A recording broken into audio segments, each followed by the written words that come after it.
اعوذ باللہ السمیع العلیم من الشیطان اللعین الرجیم بسم اللہ الرحمن الرحیم الحمد للہ وکفی وسلام علی عبادہ الذین اصطفی اما بعد فقد قال اللہ سبحانہ وتعالی فی محکم کتابہ المبین بسم اللہ الرحمن الرحیم قل لئن اجتمعت الانس والجن علی ان یاتوا بمثل ھذا القرآن لا یاتون بمثلہ ولو کان بعضهم لبعض ظہیرا۔ عزیزان محترم، اس آیہ مبارکہ کے ذیل میں ہمارا سلسلہ گفتگو یہ تھا کہ ہر عہد میں معجزہ صداقت انبیاء کی دلیل رہا۔ معجزے کے معنی یہ ہیں کہ اللہ کا نمائندہ اس کی نمائندگی کا دعویٰ کرے اور اس دعوے کے ساتھ ساتھ کوئی ایسا عجیب کام کر کے دکھلائے جس سے ساری انسانیت عاجز آ جائے۔ میں نے عرض کیا تھا کہ اس کی ضرورت اس لیے ہے کہ جب کسی شخص کی نمائندگی لے کر کوئی انسان جاتا ہے تو شخص کی کسی نہ کسی سند کا ہونا ضروری ہوتا ہے تاکہ سامنے والے پر اعتبار اسٹیبلش ہو سکے، لیکن شرط یہ ہے کہ اس کا دعویٰ قابل سماعت ہو۔ وہ خدا کی نمائندگی لے کے آیا ہے تو یہ دعویٰ اس کا قابل سماعت ہو، ایک شرط۔ دوسری شرط یہ ہے معجزے کے لیے کہ معجزہ مطابق ہو اپنے قول کے۔ مثلا پیغمبر اکرم سے یہ کہا گیا کسی گاؤں میں کہ ہمارے کنویں میں پانی کی مقدار نہیں ہے یا کم ہے۔ پیغمبر اکرم نے اپنا لعاب دہن اس کنویں کے اندر پھینکا اور پانی اس کثرت سے اس میں پیدا ہوا کہ کنواں ابلنے لگا۔ مسیلمہ کذاب جو قریبی عہد کا نبی تھا، جھوٹا نبی، جھوٹا دعوی نبوت کرنے والا، اس کو لوگوں نے یہ واقعہ بتلایا اور کہا کہ دیکھو وہ نبی ہے، اس نے کنویں میں لعاب دہن پھینکا تو پانی ابلنے لگا۔ کہا کہ میں بھی کر سکتا ہوں۔ ایک ایسا کنواں جس میں پانی کم تھا، اس کنویں کے قریب وہ آیا اور اس نے اپنا لعاب دہن پھینکا اس کنویں میں۔ تاریخیں لکھتی ہیں کہ وہ کنواں، تھوڑا بہت پانی تھا اس میں، وہ کنواں خشک ہو گیا۔ تو کام تو یہ بھی عجیب ہے نا کہ کنواں خشک ہو گیا، لیکن دعوے کے مطابق نہیں ہے۔ تو معجزے کے لیے یہ ضروری ہے کہ معجزہ جو ہو وہ دعوے کے مطابق ہو اور ایسا عجیب کام ہو جو قانون علت و معلول کو توڑ دے، نوامیس فطرت کو توڑ دے اور جو طبیعیات کے قوانین دنیا میں ہیں انہیں توڑ دے، جب تو وہ معجزہ ہے، ورنہ وہ معجزہ نہیں ہے۔ لیکن وہ لوگ جو معجزے کے منکر ہیں اور نہیں تسلیم کرتے کہ نبی کوئی معجزہ لے کے آتا ہے، انہوں نے یہ کہا کہ دعوے میں اور دلیل میں مطابقت نہیں ہے۔ مثلا میں آپ کے سامنے ان کی بات کو واضح کروں تاکہ پھر اس کا جواب آسانی سے نوجوان دوستوں کی سمجھ میں آ جائے۔ مثلا کوئی شخص یہ دعویٰ کرے کہ میں بہت بڑا فزیشین ہوں، میں بہت بڑا طبیب ہوں، دعویٰ ہے نا، اور جب آپ اس سے دلیل مانگیں تو وہ ہوا میں اڑ کے دکھلا دے، تو ہوا میں اڑنا ہے تو عجیب کام، اس میں کوئی شک و شبہ نہیں، لیکن دعوے سے دلیل مطابقت نہیں رکھتی۔ کوئی شخص یہ کہے کہ میں ہوا میں اڑ سکتا ہوں اور جب آپ اس سے دلیل مانگیں تو وہ اڑنے کے بجائے ایک بہترین بلڈنگ بنا دے، تو وہ تو آرکیٹیکٹ کا کام ہوا نا، اڑنا تو الگ ایک مسئلہ ہے۔ تو دعویٰ کچھ اور دلیل کچھ اور۔ تو معجزہ وہ عمل بنے گا جو دعوے کے عین مطابق ہو۔ جب یہ بات واضح ہو گئی تو اب اعتراض کرنے والوں نے اعتراض کیا کہ اس کا دعویٰ یہ ہے کہ وہ اصلاح امت کے لیے آیا ہے۔ کون؟ نبی اصلاح امت کے لیے آیا ہے، وہ ہدایت انسانی کے لیے آیا ہے، وہ لوگوں کا تزکیہ کرنے کے لیے آیا ہے، وہ نفوس کی تربیت کرنے کے لیے آیا ہے۔ اور دلیل میں کیا پیش کرتا ہے؟ کبھی چاند کو توڑتا ہے، کبھی سورج کو پلٹاتا ہے، کبھی ستارے کو اتار لیتا ہے، کبھی جانوروں سے سلام کروا لیتا ہے۔ تو دعوے میں اور دلیل میں مطابقت نہیں ہے۔ یہ ہے اعتراض جو بنیادی طور پر منکرین معجزات نے کیا ہے۔ لیکن اگر آپ توجہ فرمائیں گے تو آپ کو اندازہ ہوگا کہ نہیں، دعوے میں اور دلیل میں مطابقت ہے۔ وہ فقط اس لیے نہیں آیا کہ وہ لوگوں کا تزکیہ کرے، بلکہ اس کا دعویٰ بہت بڑے کینوس کے اوپر ہے، بہت بڑے اسکوپ کے اوپر ہے، اور دعویٰ یہ ہے کہ میں اس کی نمائندگی لے کے آیا ہوں، میں اس کی نمائندگی لے کے آیا ہوں، اس کو ریپرزینٹ کرتا ہوں اس کائنات کے اندر۔ تو جتنی قوتیں اس کے اندر پائی جاتی ہیں بقدر ظرف وہ ساری قوتیں میرے اندر بھی پائی جاتی ہیں۔ تو اگر وہ قادر مطلق ہے تو وہ میرے ہاتھوں میں اتنی قوت دے سکتا ہے کہ میں اپنے ہاتھوں سے سورج کو پلٹا لوں، چاند کو انگلی کے اشارے سے توڑ دوں، اشارہ کروں تو ستارہ پلٹ کے آ جائے، اشارہ کروں تو درخت آ جائے، اشارہ کروں درخت واپس چلا جائے۔ تو دعوے میں اور دلیل میں مطابقت ہے۔ وہ آیا ہے پروردگار عالم کی نمائندگی لے کر، تو جو بھی قوتیں پروردگار عالم کی ہیں وہ بقدر ظرف اس نبی کے اندر پائی جائیں گی۔ لیکن وہ سارے معجزات جو پیغمبر اکرم صلی اللہ علیہ وآلہ وسلم نے اپنی پوری زندگی میں دکھلائے وہ وقتی تھے، وہ آنی تھے، وہ فانی تھے، وہ اب تاریخ کا ایک جز بن کر رہ گئے ہیں۔ یقیناً کنویں میں لعاب دہن پھینکا اور پانی جوش مارنے لگا، یقیناً سورج کو پلٹایا، یقیناً چاند کے ٹکڑے کیے، لیکن آج تو یہ داستانیں ہیں نا، ہم نے کتابوں میں پڑھا، اپنے بزرگوں سے سنا۔ آج حقانیت پیغمبر اکرم کی اگر کوئی دلیل ہے تو فقط اور فقط قرآن مجید ہے۔ پیغمبر اکرم کی نبوت کی حقانیت پر آج اگر کوئی دلیل ہے تو فقط اور فقط قرآن مجید ہے۔ وہ سارے معجزات اگر آپ کوٹ کریں گے تو ہر مذہب کا ماننے والا اپنے نبی کے لیے اتنے ہی سارے واقعات پیش کر سکے گا۔ یعنی اگر آپ پیغمبر اکرم کے لیے وہ سارے واقعات پیش کریں تو حضرت موسیٰ علیہ السلام کے لیے یہودی پیش کر دیں گے، حضرت عیسیٰ علیہ السلام کے لیے عیسائی پیش کر دیں گے، تو کوئی اصول نہیں بنے گا واقعات کے مقابلے پر واقعات رکھا جائے۔ ہمیں تو اس جاری و ساری رسالت کے سلسلے میں ایک ایسے معجزے کی ضرورت تھی جو مسلسل اس کی رسالت کے ساتھ جاری و ساری رہے۔ قرآن مجید نے آواز دی اور چیلنج کیا، قل لئن اجتمعت الانس والجن علی ان یاتوا بمثل هذا القرآن لا یاتون بمثلہ ولو کان بعضهم لبعض ظہیرا۔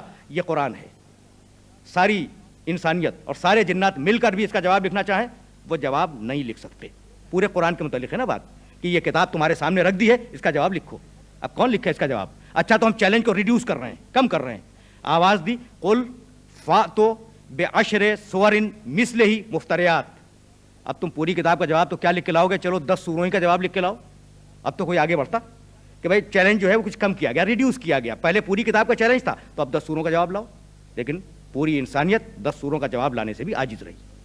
پھر اور چیلنج کو ریڈیوس کیا سورہ بقرہ کے اندر، وَإِن كُنتُمْ فِي رَيْبٍ مِمَّا نَزَّلْنَا عَلَىٰ عَبْدِنَا فَأْتُوا بِسُورَةٍ مِّن مِّثْلِهِ وَادْعُوا شُهَدَاءَكُم مِّن دُونِ اللَّهِ إِن كُنتُمْ صَادِقِينَ وَإِن لَّمْ تَفْعَلُوا وَلَن تَفْعَلُوا فَاتَّقُوا النَّارَ الَّتِي وَقُودُهَا النَّاسُ وَالْحِجَارَةُ أُعِدَّتْ لِلْكَافِرِينَ۔ سورہ بقرہ دوسرا سورہ اور 2 متواتر مسلسل آیتیں، 23ویں اور 24ویں آیت۔ وَإِن كُنتُمْ فِي رَيْبٍ مِمَّا نَزَّلْنَا عَلَىٰ عَبْدِنَا، اگر تمہیں شبہ ہے، تمہیں ریب ہے کہ یہ کتاب جو ہم نے اپنے بندے پر نازل کی ہے یہ ہماری کتاب نہیں ہے، فاتو بسورۃ من مثلہ، تو ایک ہی سورہ بنا کے لے آؤ۔ پہلے کہا پوری کتاب کا جواب لاؤ، پھر کہا 10 سوروں کا جواب لاؤ، اور پھر آواز دی کہ ایک ہی سورہ کا جواب لاؤ۔ وَادْعُوا شُهَدَاءَكُم مِّن دُونِ اللَّهِ، اور اللہ کے علاوہ، اللہ کو چھوڑ کر باقی تمہارے جتنے بھی سپورٹرز ملیں، جتنے بھی گواہ ملے، جتنے بھی مدد کرنے والے ملے، سب کو بلا لو کہ ایک ہی سورہ کا جواب لکھیں اگر تم اپنے دعوے میں سچے ہو۔ بڑی عجیب و غریب آیت ہے، وَإِن كُنتُمْ فِي رَيْبٍ مِمَّا نَزَّلْنَا عَلَىٰ عَبْدِنَا۔ سورہ بقرہ کی آیت ہے نا، سورہ بقرہ کا آغاز کیا ہے؟ بسم اللہ الرحمن الرحیم، الف لام میم ذالک الکتاب لا ریب فیہ۔ اس میں ریب نہیں ہے، یعنی پہلے ہی آواز دے دی ہے کہ اس کتاب کے اندر ریب نہیں ہے، نہ اس کے تسلسل میں کوئی ریب ہے، نہ اس کے استناد میں کوئی ریب ہے، نہ اس میں کسی تحریف کا امکان ہے۔ یہ بلا ریب کتاب ہے۔ جب بلا ریب کتاب ہے تو یہ تمہارے دل میں ریب کہاں سے پیدا ہوا؟ اچھا اب ریب تو آ گیا تمہارے دل میں، چلو ایک ہی سورہ کا جواب لاؤ۔ لیکن عجیب و غریب لفظ رکھا ہے اور بڑا فیصلہ کن لفظ رکھا ہے، وَإِن كُنتُمْ فِي رَيْبٍ مِمَّا نَزَّلْنَا عَلَىٰ عَبْدِنَا فَأْتُوا بِسُورَةٍ مِّن مِّثْلِهِ۔ اس کے مثل ایک سورہ لاؤ۔ کس کے مثل؟ ترجمہ یہی ہے، اس کے مثل ایک سورہ لاؤ۔ کس کے مثل؟ ہے نا قابل غور بات؟ تو مفسرین نے بالاتفاق اس ضمیر کا مرجع 2 مختلف مقامات کو قرار دیا ہے۔ اس کے مثل ایک سورہ لاؤ یعنی قرآن کی مثل، یہ جو کتاب ہے جس میں کوئی ریب نہیں ہے، تو اس کے مثل تم ایک سورہ بنا لاؤ۔ تو اس کے مثل یعنی قرآن کے مثل۔ اور دوسرا مفہوم جو زیادہ دقیق اور باریک ہے وہ یہ کہ مثل محمد ایک سورہ بنا کے لاؤ۔ وہ جو جاہلیت کے معاشرے میں پیدا ہوا، وہ انسان جو جاہلیت کے معاشرے میں آیا، وہ انسان جس نے بچپنا گزارا حلیمہ سعدیہ کی بکریاں چراتے ہوئے، اور وہ انسان 40 برس کی عمر کے بعد ایک مرتبہ فاران کی چوٹی سے وہ پیغام دیتا ہے جس سے ساری انسانیت منور ہو جاتی ہے۔ تو تمہارے رسم و رواج کے مطابق کسی مکتب میں تو نہیں گیا نا، بظاہر اس کا کوئی استاد اس دنیا میں نہیں ہے، اس نے لکھنا بظاہر نہیں سیکھا، اس نے پڑھنا نہیں سیکھا، اور اس کے بعد وہ دنیا کی وہ اہم ترین باتیں جن کا تعلق اخلاقیات سے ہے، جن کا تعلق انسان کے سماج سے ہے، جن کا تعلق انسان کے مسائل سے ہے، ان کو وہ بیان کر رہا ہے۔ تو یہ تمہارے سامنے ایک آئیڈیل ہے، ایک نمونہ ہے کہ اگر کسی مکتب میں پڑھا ہوتا، کسی مکتب میں اگر پڑھا ہوا ہوتا تو تم بھی اس کے مقابلے پر مکتب کا پڑھا ہوا انسان لاؤ۔ لیکن وہ انسان جو ایسے معاشرے میں پیدا ہوا اور ایک بیک اس قسم کی علمی باتیں بیان کرنے لگا، تو اگر اس کے مثل کوئی شخص تمہارے پاس موجود ہے تو تم اس کا جواب لے کے آؤ۔ اور اگر وہ اکیلا جواب نہ دے سکے تو ساری دنیا میں جتنے بھی مددگار ہیں انہیں بلا لو، اگر اپنے دعوے میں سچے ہو۔ وَإِن لَمْ تَفْعَلُوا، اور اگر نہ کر سکو، یعنی جواب نہ لکھ سکو. وَلَن تَفْعَلُوا اور ہرگز ہرگز نہیں کر سکو گے. لم لام میم، لن لام نون. لم نفی مطلق ہے یعنی نہیں، لن نفی تعبیر ہے یعنی ہمیشہ نہیں، ہمیشہ نہیں. مثال سے بات کو میں واضح کروں، کبھی وہ ہاں ہوتا ہے جو نہیں بن سکتا ہے، اور کبھی وہ نہیں ہوتی ہے جو ہاں بن جاتی ہے، اور کبھی ایسی نہیں ہوتی ہے جو کبھی ہاں نہیں بنتی. اب مثلا اس وقت رات ہے نا، یعنی دن نہیں ہے، تو کیا کبھی دن نہیں ہوگا؟ نہیں، صبح کو دن ہو جائے گا. تو یہ نہیں وہ ہے جو ہاں بن جائے گی، یہ نہیں وہ ہے جو ہاں بن جائے گی. تو ایک نہیں وہ ہے جو کبھی ہاں بن جاتی ہے، اور ایک نہیں وہ ہے جو کبھی ہاں نہیں بن سکتی. 2 اور 2 برابر ہیں 4 کے، 5 نہیں ہو سکتے، قیامت تک نہیں ہوں گے. یہ ہے مفہوم لن کا. اسی بات کو پیغمبر نے کہا تھا نا کہ انی تارکن فیکم الثقلین کتاب اللہ و عترتی اہل بیتی ما ان تمسکتم بہما لن تضلوا بعدی. میں 2 چیزیں تمہیں دے کے جا رہا ہوں، جب تک متمسک رہو گے تو ہرگز ہرگز گمراہی سے میں نہیں پڑو گے، اور ہمیشہ ہمیشہ گمراہی سے بچے رہو گے. یہ ہے لفظ لن کا زور، یہ قوت ہے لن کی. فَإِن لَمْ تَفْعَلُوا وَلَن تَفْعَلُوا، اگر تم اس کتاب کا جواب نہ لکھ سکو اور ہرگز ہرگز نہ لکھ سکو گے، تو اس آگ سے ڈرو جس کا ایندھن پتھر بھی بنائے جائیں گے، انسان بھی بنائے جائیں گے. اور وہ آگ اس دنیا میں یعنی اس وقت ایگزسٹ کر رہی ہے، اعدت للکافرین، موجود ہے، آمادہ ہے، مہیا ہے. لن تفعلوا، ہرگز ہرگز نہیں کر سکو گے. یہ جملہ کون کہہ سکتا ہے؟ وہی کہہ سکتا ہے جس کی نگاہ مستقبل کو چیر کے دیکھ رہی ہو. تو خود اس آیت میں جو چیلنج ہے ساری دنیا کے لیے، قرآن نے ایک معجزہ رکھ دیا ہے، اور یہ مستقل دلیل ہے، مستقل دلیل ہے قرآن مجید کے معجزہ ہونے کی. 1500 سال سے تو ہم دیکھ رہے ہیں کہ جواب نہیں لکھا گیا. تو لن تفعلوا کا زور آپ نے دیکھا کہ 1500 سال کے عرصے میں کوئی انسان ایسا نہیں آیا جو اس کتاب کا جواب لکھتا. تو یہ علم غیب کہ ہرگز ہرگز اس کا جواب نہیں لکھ سکو گے، یہ علم غیب خود اس بات کی دلیل ہے کہ قرآن مجید جو ہے وہ معجزہ ہے.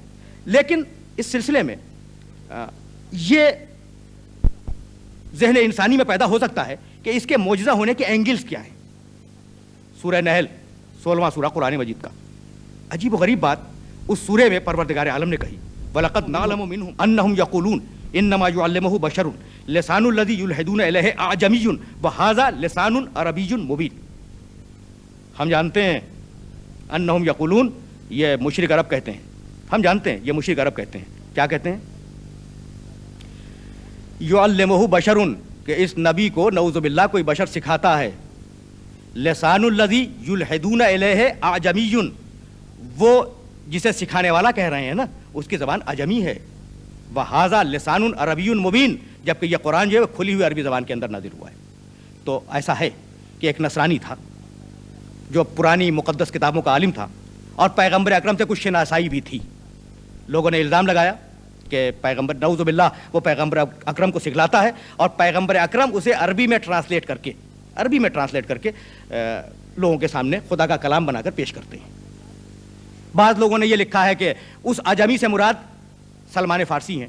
اب بہرحال کسی کی طرف اشارہ ہو، عجمیت کا پہلا الزام پیغمبر اکرم پر لگا، اور اس شان کے ساتھ یہ الزام لگا کہ وہ سکھانے والا عجمی ہے.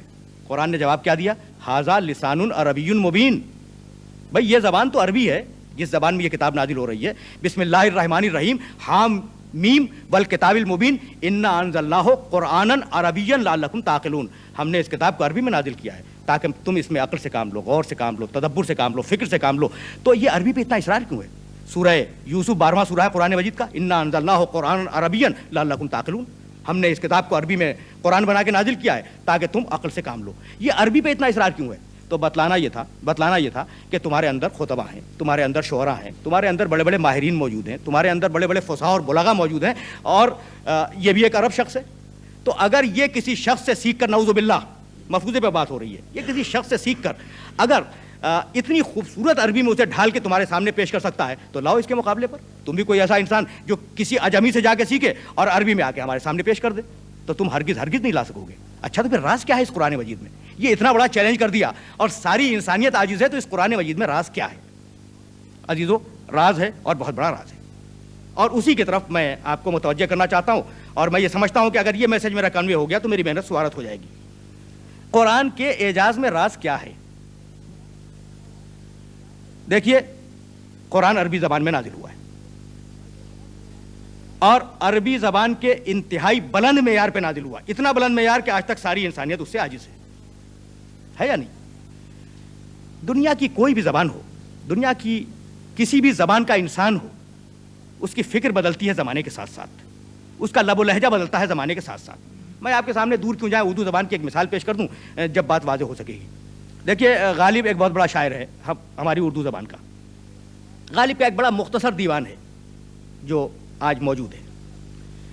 اس دیوان سے تو یہ اندازہ نہیں ہوتا کہ کس عہد کا کون سا کلام ہے غالب کا, لیکن اگر آپ ریسرچ کریں گے تو آپ کو اندازہ ہوگا کہ آخری عمر کی غزلیں کون سی ہیں, ابتدائی عمر کی غزلیں کون سی ہیں. اب آپ شعر دیکھیں, دہانے ہر بتے پیغارجو زنجیر رسوائی, عدم تک سلسلہ پہنچا ہے تیری بے وفائی کا.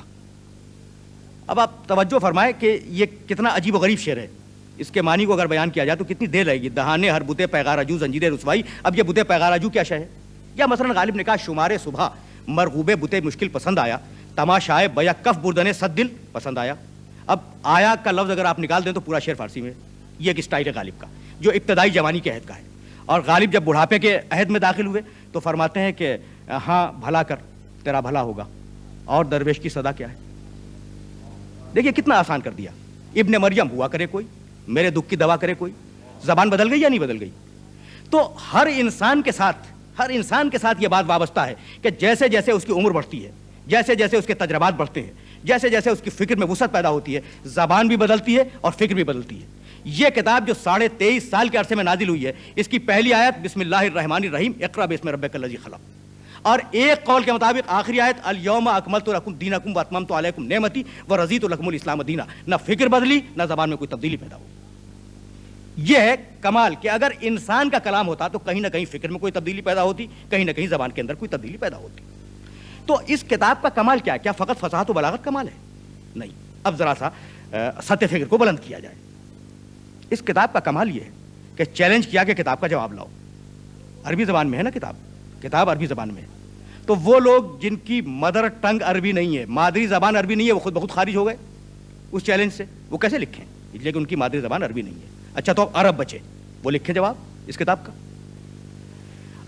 کتاب ہے فصیح و بلیغ, ادب کے انتہائی اعلیٰ معیار کے اوپر ہے. اور سارے عرب تو فصیح و بلیغ نہیں ہے نا, سارے عرب ادیب نہیں ہے, اس لیے وہ سارے خارج ہو گئے جو نہ ادیب ہے نہ فصیح و بلیغ ہے.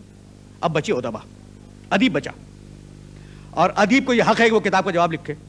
اب فرض کیجئے کہ ایک ادیب بیٹھا کتاب کا جواب لکھنے کے لیے, تو وہ فقط ادب لکھے گا نا, لیکن کتاب میں فقط ادب نہیں ہے, دین بھی ہے. کتاب میں فقط ادب نہیں ہے, دین بھی ہے. تو اب ایسا انسان تلاش کرو جو ادیب بھی ہو اور دیندار بھی ہو, یعنی عالم دین بھی ہو. فرض کیجئے آپ نے ایسا انسان نکال لیا جو ادیب بھی ہے اور عالم دین بھی ہے, لیکن کتاب میں فقط دین تو نہیں ہے نا, معاشیات بھی ہیں. اس کتاب میں معاشیات بھی ہیں. اب ایسا انسان تلاش کریں جو ماہر معاشیات بھی ہو, عربی کا ادیب ہو, علم دین کا ماہر ہو اور ماہر معاشیات ہو. تو کیا فقط معاشیات ہے؟ اس کتاب میں سیاسیات بھی ہیں. اب ایسا انسان تلاش کریں جو ان علوم کے ساتھ سیاسیات بھی جانتا ہو. تو کیا بات ختم ہو گئی؟ نہیں, اس میں فلسفہ بھی ہے. اب ایسا انسان تلاش کریں جو فلسفہ بھی جانتا ہو. تو کیا بات ختم ہوئی؟ نہیں, تاریخ بھی ہے اس کے اندر. تو اب ایسا انسان تلاش کریں جو تاریخ بھی جانتا ہو. تو بات کہاں رکے گی؟ لیکن فرض کریں تھوڑی دیر کے لیے فرض کریں کہ آپ نے ایسا انسان تلاش کر لیا جو عربی کا ادیب بھی ہے, متدین اور عالم دین بھی ہے, فلسفہ بھی جانتا ہے, منطق بھی جانتا ہے, معاشیات بھی جانتا ہے, دنیا میں جتنے عقلی اور نقلی علوم پائے جاتے ہیں ان سب کا ماہر ہے, لیکن کتاب پھر بھی گرفت میں نہیں آئے گی. اس لیے گرفت میں نہیں آئے گی کہ اس میں علم غیب بھی ہے. اب ایسا انسان کہاں سے ڈھونڈ کے لائیں گے آپ؟ اب آپ ایسا انسان کہاں سے تلاش کر کے لائیں گے جو علم غیب بھی جانتا ہو؟ اس لیے یہ کمال ہے قرآن مجید کا, یہ کمال ہے قرآن مجید کا کہ جو لفظ جہاں پر رکھا وہ قیامت تک کے لیے ایک حرف آخر بن گیا. میں نے ابھی آپ کی خدمت میں عرض کیا کہ فَإِن لَمْ تَفْعَلُوا وَلَن تَفْعَلُوا, ہرگز اس کا جواب نہیں لکھ سکو گے. علم غیب ہے یا نہیں ہے؟ اسی طریقے سے یہ کتاب علم غیب کے مختلف مباحث سے بھری ہوئی ہے, اور اگر کبھی مجھے زمانے نے مہلت دی تو میں علم غیب کے موضوع پر آپ کی خدمت میں عرض کروں گا. تو یہ وہ کتاب ہے جس کی زبان نہیں بدلی, جس کا ڈکشن چینج نہیں ہوا, جس کی فکر میں کوئی تناقض اور کوئی تضاد پیدا نہیں ہوا. لو کان من عند غیر اللہ لوجدوا فیہ اختلافا کثیرا. ابھی میں نے عرض کیا تھا آپ کی خدمت میں کہ انسان کی فکر بدلتی ہے, ابھی کچھ کہتا ہے اور اس کے بعد کچھ اور کہہ دیتا ہے. ڈاکٹر اقبال جتنا بڑا مفکر, انہوں نے کہا سلطانیہ جمہور کا آتا ہے زمانہ, جو نقش کہن تم کو نظر آئے مٹا دو, ہے نا. اور پھر ڈاکٹر اقبال نے کہا کہ جمہوریت ایک طرز حکومت ہے کہ جس میں بندوں کو گنا کرتے ہیں تولا نہیں کرتے. فکر بدل گئی یا نہیں بدل گئی؟ فکر بدل گئی. کیوں؟ اس لیے کہ جیسے جیسے انسان آگے بڑھتا ہے، اس کے مطالعات، اس کے تجربات، اس کے مشاہدات آگے بڑھتا ہے، فکر بدلتی ہے. لیکن قرآن 23.5 برس پہلے جس شان کے ساتھ نازل ہوا، اسی شان کے ساتھ 23.5 برس کے بعد اختتام پذیر ہوا ہے. تو یہ قرآن، اس کے اندر کسی تضاد کا کوئی امکان نہیں ہے. لیکن لوگوں نے تضاد تلاش کرنے کی کوشش کی. ایسا نہیں ہے کہ کوشش نہیں کی، تضاد تلاش کرنے کی کوشش کی. کہنے لگے کہ یہ کتاب جو معجزہ ہے اور جس کے متعلق خود اس کتاب کا دعویٰ یہ ہے کہ اس میں اختلاف نہیں ہے، اس میں اختلاف تو موجود ہے. پوچھا کہ بھئی اختلاف کہاں ہے؟ کہا بسم اللہ الرحمن الرحیم الف لام میم ذالک الکتاب لا ریب فیہ ھدی للمتقین. یہ کتاب ہدایت ہے متقین کے لیے. یہ کتاب ہدایت ہے متقین کے لیے. پھر اسی سورے میں آگے چل کے کہا کہ ھدی للناس وبینات من الھدی والفرقان. یہ کتاب ہدایت ہے ساری انسانیت کے لیے. یعنی ابھی فرمایا تھا کہ کتاب ہدایت ہے متقین کے لیے، ابھی کہا ہدایت ہے ساری انسانیت کے لیے. پھر سورہ نحل 16واں سورہ، اس میں کہا ھدی ورحمۃ لقوم یؤمنون. یہ ہدایت ہے صاحبان ایمان کے لیے. تو اب ظاہر بھی نظروں میں اختلاف تو ہو گیا نا. یہ ہدایت ہے متقین کے لیے، ہدایت ہے مومنین کے لیے، ہدایت ہے ساری انسانیت کے لیے. یہ آخر ہے کس کے لیے ہدایت؟ ہے نا قابل غور بات؟ یہ ہدایت ہے کس کے لیے؟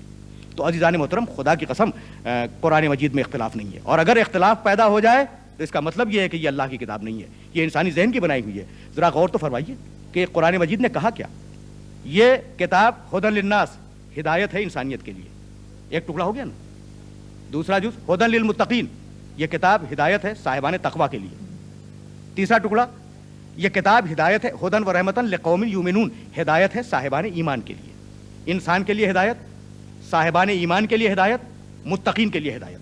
ایمان کے معنی کچھ عقائد و نظریات کو دل سے قبول کرنا، یہ ہے ایمان. تقوی کے معنی عمل سے اس کا اظہار کرنا، نماز پڑھنا، روزہ رکھنا، خوف خدا اختیار کرنا، معاشرت کے متعلق جو باتیں بتائی گئی ہیں ان پر عمل کرنا وغیرہ وغیرہ. یہ ہے تقوی. یہ تقوی کا تعلق عمل سے ہے اور ایمان کا تعلق قلب سے ہے. تو یہ جو 3 لفظ دیے، ہدایت ہے انسانوں کے لیے، ہدایت ہے صاحبان ایمان کے لیے اور ہدایت ہے صاحبان تقوی کے لیے، یہ 3 اسٹیجز ہیں ہدایت کے. اختلاف نہیں ہے ان میں. 3 اسٹیجز، 3 مدارج ہیں ہدایت کے. اب یہ مدارج کیسے ہیں؟ ھدی للناس، یہ کتاب ساری انسانیت کے لیے ہدایت ہے. کیا مطلب؟ یعنی اگر کوئی بھی انسان جو اس کتاب کو نہ مانتا ہو لیکن دین کی طرف رغبت رکھتا ہو، توجہ کرے دین کی طرف. کوئی بھی انسان ایسا نہیں ہے دنیا کا کہ اگر وہ چیلنج پڑھے اس کتاب کا، بھئی کتاب کا جواب لاؤ، 10 سوروں کا جواب لاؤ، ایک سورے کا جواب لاؤ، اور پھر تاریخ انسانیت اٹھا کے دیکھے کہ ایک سورے کا بھی کسی نے جواب نہیں لکھا. تو ہو سکتا ہے کہ جب وہ توجہ کرے اس چھوٹی سی بات کے اوپر تو اس کا دل اس کتاب کی طرف مائل ہو جائے اور وہ اس کتاب پہ ایمان لے آئے. اس لیے ہدایت ہے ساری انسانیت کے لیے. یعنی اس کتاب کا معجزہ ہونا ہدایت ہے ساری انسانیت کے لیے. کہ اس کے معجزہ ہونے میں غور کرو. لوگوں نے لڑنا گوارا کیا، مرنا گوارا کیا، جواب نہیں لکھا. تو اگر جواب لکھا جا سکتا ہوتا تو ضرور لکھتے. اس کا مطلب یہ ہے کہ معجزہ ہے. تو اگر تم نے اس دلیل پر غور کیا تو تم اس کتاب پر ایمان لے آؤ گے. تو ہدایت ہے ساری انسانیت کے لیے معجزہ ہونے کی صورت میں. اچھا، اب ایک شخص اس نے غور کیا اور یہ طے کر لیا کہ ہاں یہ معجزہ ہے، یہ کتاب معجزہ ہے. اب عقیدے اسے کہاں سے ملیں؟ اسی کتاب سے ملیں گے نا. تو اب یہی کتاب ہدایت ہے صاحبان ایمان کے لیے کہ اگر ایمان لینا ہے تو اسی کتاب سے ملے گا. تو یہ کتاب معجزہ ہونے کی حیثیت سے کھینچ کر لائی ایمان تک. اور اب اگر ایمان کے ڈیٹیلز تمہیں چاہیے، تفصیلات چاہیے، تو اسی کتاب میں ملیں گے. ھدی ورحمۃ لقوم یؤمنون، یہ کتاب صاحبان ایمان کے لیے ہدایت ہے. اچھا، اب تم نے معجزہ بھی اس کتاب کو مان لیا اور اس کتاب سے تم نے بنیادی عقائد و نظریات بھی لے لیے. اب عمل کیسے کرو گے؟ عمل کرنے کے لیے ضروری ہے نا کہ کوئی مینیفیسٹو، کوئی منشور تمہیں دیا جائے. ھدی للمتقین، یہی کتاب ہدایت ہے صاحبان تقوی کے لیے کہ اگر تمہارا ایمان اس کتاب سے نکلا ہے تو تمہارے اعمال کی لسٹ بھی اور فہرست بھی اسی کتاب سے نکلے گی. وآخر دعوانا ان الحمد للہ رب العالمین.